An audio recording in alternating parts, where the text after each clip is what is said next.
Yon mga kachokoran, good morning po at sa magandang umaga sa inyong lahat. Sa mapagpalang araw na bulol pa. Isang vlog na naman po ang ating pagsasama-samahan. Dahil ngayong araw na ito, nandito ako sa office, sa ating sa pabahay. Ayan po. Hindi ko usually binablog po itong trabaho ko po rito. Ito nga pala yung ginagawang ayan, parang complex po. Ayan po, nandito tayo sa office. Ito po yung temporary office namin dahil yung aming office ay ginagawa tapos pagkatapos na lilipat po kami doon, kaya dito po muna kami nag-office. Ito po yung ating mga kasama, si Franklin, kilala niyo na po yan, at si Raquel. Hello! Hello! Ayan po ang ating mga kasama rito sa baba. Ito po ang ating office, temporary office, dahil nga yung kagaya ng sinabi ko, ginagawa po muna yung office namin. Bali kaya po ako nag-vlog dito dahil ngayong araw na ito ay nagkakaroon ng kasali ko sa gagawing survey ng city tungkol sa non-smoking campaign. Yan po, pupunta ko mamaya sa City Hall.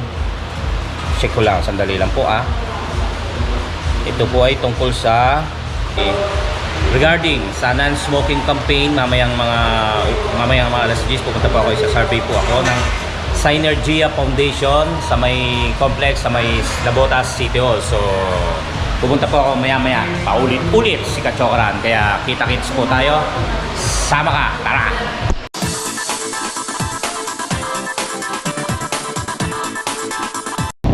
Alright mga Kachokaran, papunta na tayo sa City Hall. Oras po natin 9:30.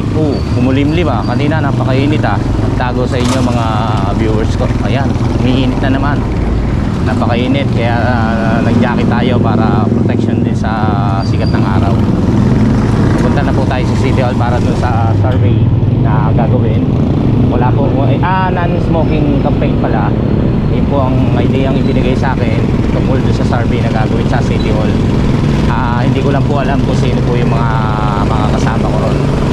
Ayan, dito tayo, papunta tayo Malabon. Alright. Dala ko po si Aerox sa ating motor, pero syempre natatakot ako kasi wala pa pong ORCR ito, kaya hindi ko po mailayo. Lagi lang po sa loob ng tansa.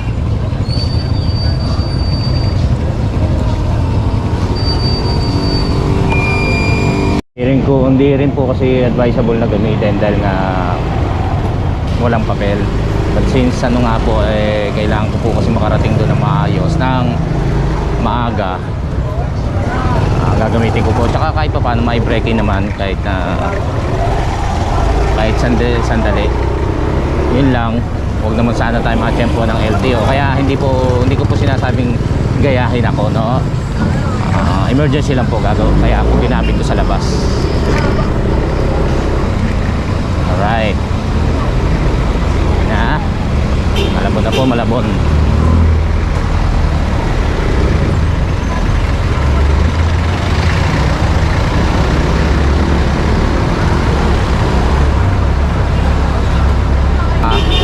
Alright, yun, thank you po. Napagbigyan tayo ni Manong driver. At dito nga pala nakaburol yung lola ni Lakapanalik at ni Parang JP, nila Kautol. Gabi-gabi po tayo nandyan para maglamay, pero kagabi lang po tayo hindi nakapunta kasi nga po pagod tayo sa pagbiyahe. Ayan, dito po, yan po nakaburol lola ni Parang JP at nila Kautol at Kapanalik.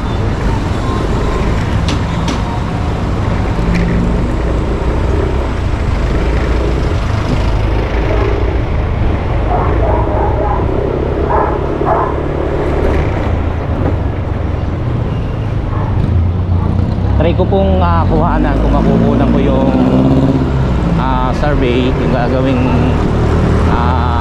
usapan at yung lugar na pagdadausan. Tatry ko po, pero usually hindi ko po talaga ginagawa yun dahil pagka mga ganyan, binibigyan ko po ng privacy yung kung ano man po yung gagawin nila. Lalo pa ito, gobyerno.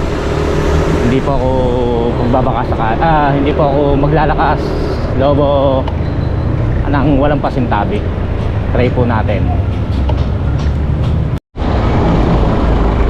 Dito na tayo sa malapit sa Navotas City Hall.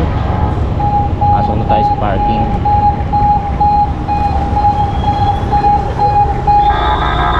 Yan ang Navotas City Hall.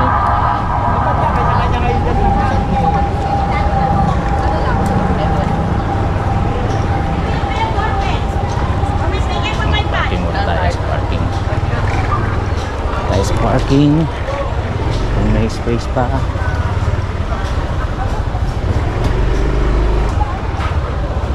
Alright, parang marami. Dito tayo. Sir, pwede ba na, sir?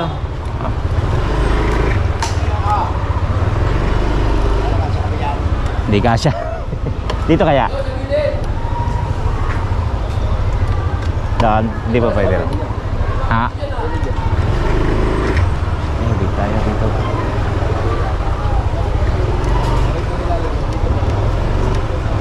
Yun. Yan. Brando! Ano guys? Abre! Sa may tent? Sa may tent? Ano sa tent? O dito?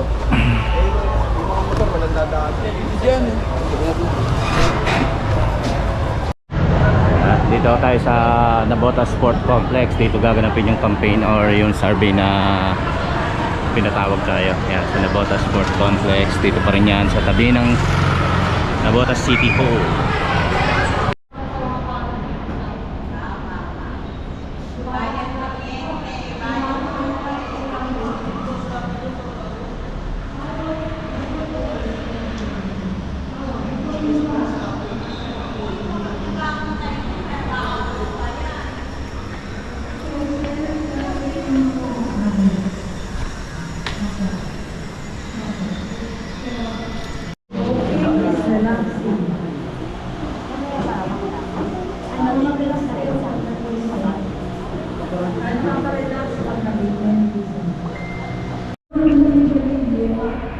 So yun guys, napaaga tayo ng dating, 10 minutes bago yung call time natin na alas 10.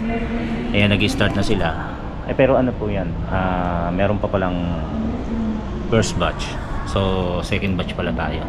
Napaaga tayo ng dating, pero okay lang yun kaysa sa late tayo. Yun nga lang, dito ako naghihintay sa may taas. Ayun po yung court natin, nakipakita ko na po sa inyo kanina. Ang ganda na ng court.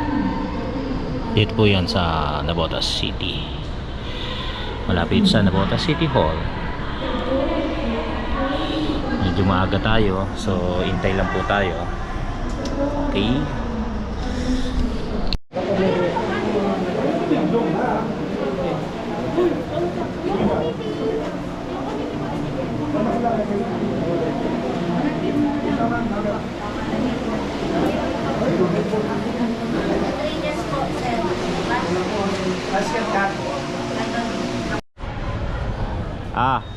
Ayan si paring Arvin.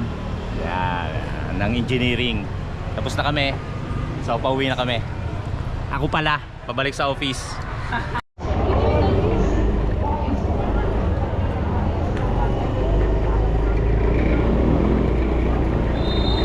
Alright mga kachokaran, tapos na ang ating survey about non-smoking campaign ng Senergia. Tama ba yung pronunciation ko? Hindi ko lang po alam kung tama, pero yung po ay Senergia. Ayan, sa ngayon po pabalik na po tayo sa office, pero naisipan ko since nandito na rin lang naman ako, maghuhulog na tayo sa motor trade ng ating motor. First hulog natin ngayon. Actually 5 days pa bago tayo maghulog, yung pinaka date ng ating paghulog, pero naisipan ko since meron naman tayong naipon na, maghulog na rin tayo. Mas maganda yung advance or on time, di ba? Sabi kasi may rebate pero yung rebate kasi makukuha ko lang 90 pesos hindi siya talagang 200 kasi meron siyang 110 na hinuhulog para sa insurance. So yun, makukuha lang, mababawas lang dito sa ihuhulog ko ay 90 pesos. So since nandito na nga rin lang tayo sa areang to na malapit naman sa motor trade, maghulog na tayo. Alright, sana nandun yung pamangkin ko si Paula sa motor trade para makausap ko rin siya. Okay. Ngayon about ang napag-usapan nga pala ay yung mga gumagamit ng tobacco, yung mga vape products at saka yung mga sigarilyo. Syempre gumagamit tayo, nakapagyosi tayo kahit na occasionally. So pero pinili. Hindi siya yung talagang kinuha kung sino man may nagyoyosi. So yan, actually malapit lang yung motor trade dito. Pero since one way yan, umano na tayo yung umikot. Okay, dito tayo. Okay, paikot na tayo doon sa lugar sa motor trade. Pinag-isipan ko kung bukas na lang pero since nandito na nga rin lang tayo, sabay na natin paghuhulog bago tayo bumalik sa office. Okay, para wala nang problema, tipon na lang uli. Ito yung unang hulog natin sa ating motor na Aerox.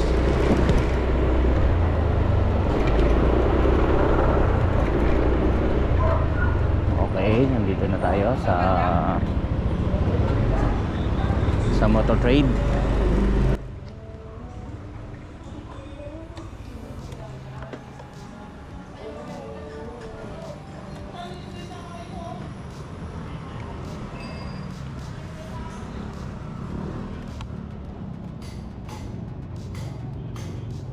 Parang wala si JP, wala si Jean, Paula. So guys, nandito na tayo sa motor trade para makapaghulog na tayo ng ating motor. Yan, dito sa motor trade na Botac. Let's go.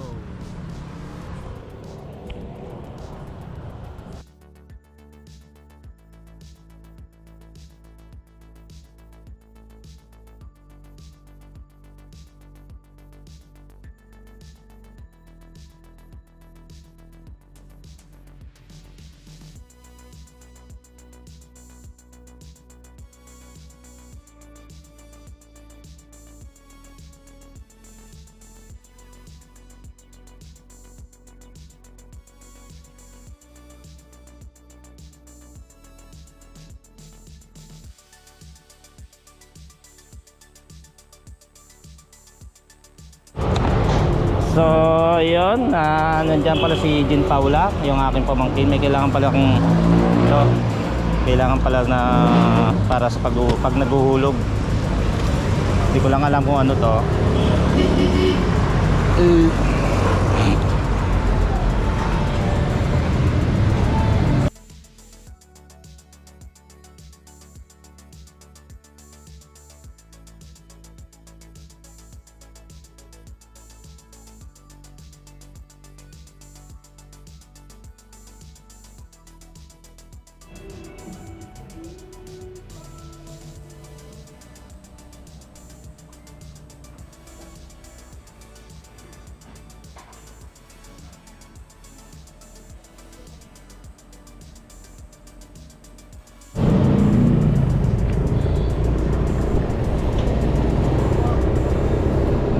Chokaran, offline ngayon. So iniwan ko lang yung bayad ko yung hulog ko sa motor sa pamangkin ko si Paula.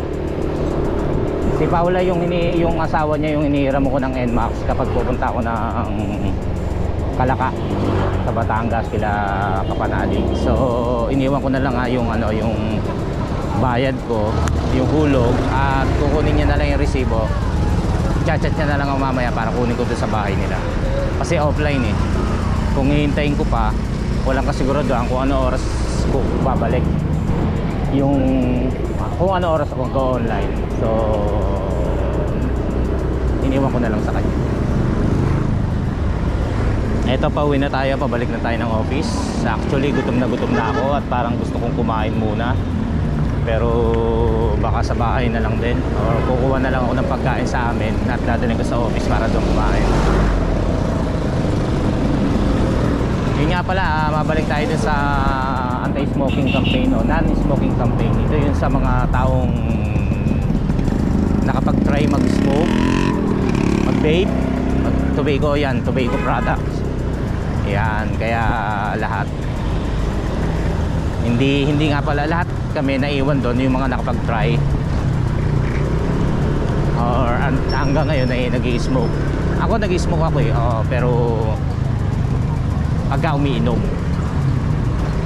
Yan.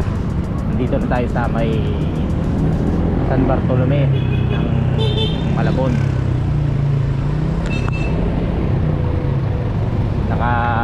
Ano na tayo sa isang hulog. Nakalusot na tayo sa isang hulog. Marami pa tayong hulog. 35 months pa. Anyway, sa tulong ng Panginoon Diyos at sa sipag na gagawin natin, makakaraos din tayo dyan.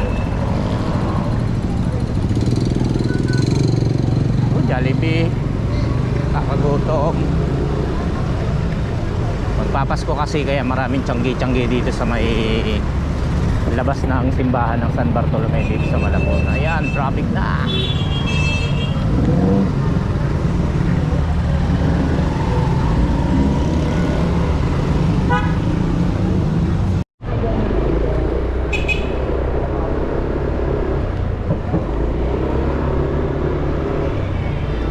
Sarap gamitin ang motor. Smooth na smooth pa ang dating. Pero mo ang aking Odo ay 138 pa lang. Kasi nga hindi ko naman nailalabas dahil nga walang ORCR. Pero sabi nung nasa motor trade, may binigay siyang papel sa akin na katibayan at katunayan na ako may nagmamay-ari nitong motor na ito. Kaya ino-honor daw siya ng mga traffic enforcer maliban na lang ng LTO. Kaya doon ako natatakot syempre. Mahirap nang matikitan since yung aking lisensya ay wala pang kabahid-bahid ng tickets ng mga enforcer. So, magpipiesta nga pala rito guys, mga kachokaran, dito sa may Concepcion, Malabon sa 7 and 8. Yung 8 yung fiesta ng Concepcion at araw ni Mama Mary. Kaya ayan, may mga banderitas dito sa kahabaan ng Concepcion, Malabon. As malalaman nyo, dyan sa mismong kapiestahan, yung mga paligid na yan punong-puno ng tiyangge. Mga paligid lang naman, kaya medyo traffic pero nakakadaloy naman kasi yung gitna wala namang ilalagay. Tapos sa mga prosesyon, ganun, ang haba ng prosesyon dito, talagang hindi ka makakalusot kahit naka motor ka lang. Kaya kung hindi ka taka Malabon tapos pupunta ka rito ng ganong araw, nako, sa ibang araw na lang o kaya maglakad ka na lang. Talaga susundan mo kasi yung yung prosesyon eh.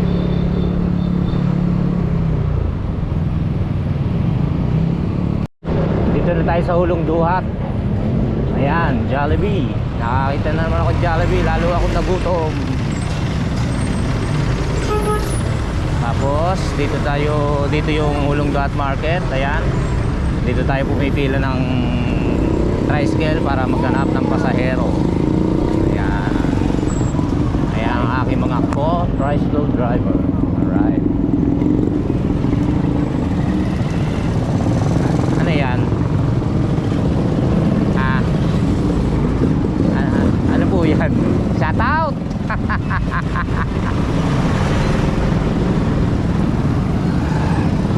Ayan, ganito ka traffic dito. Medyo maluwag pa yan, nakakadaloy pa.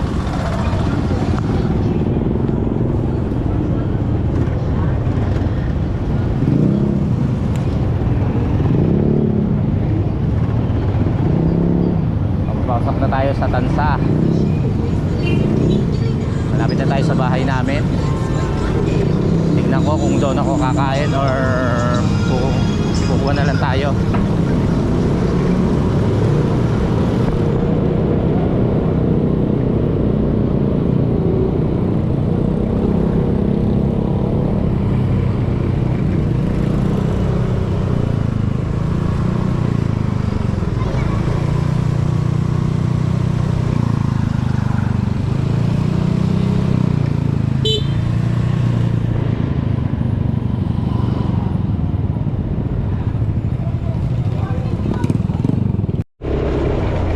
Kumain na lang ako, sa bahay na lang ako kumain mga kachokaran. Hindi na ako nagdala, sandali lang naman ako kumain, mabilisan lang para makabalik agad sa office. Kasi kung magdadala pa ako, magbabalot pa ako, yun, pinaghain na lang ako ni Mrs. ni Gailey. Kaya balik na ako ron. Nagpalit na rin ako ng uniform, nag t-shirt na lang ako kasi napakainit doon sa office. Wala tayong aircon, tapos kaya napakainit pa ng panahon. So ano yun, hindi siya sumisipsip ng pawis, so mainit talaga. Kaya ito,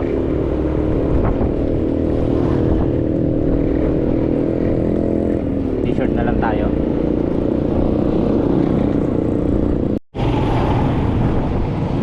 Ayan, bali shoutout din po pala sa ating mga taga-subaybay, palagi nanonood ating video at talagang solid sa atin. Maraming salamat po sa inyo, sa ating mga silent viewers, mga OFWs. Yan, mag-iingat po tayo palagi at sana nasa mabuti tayong laging kalagayan. Shoutout po sa inyo, sa ating team Kapanali. Hello po sa inyo lahat.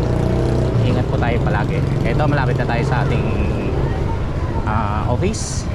Ayan, sa pabahay. Let's go. Ayan, tayo sa loob.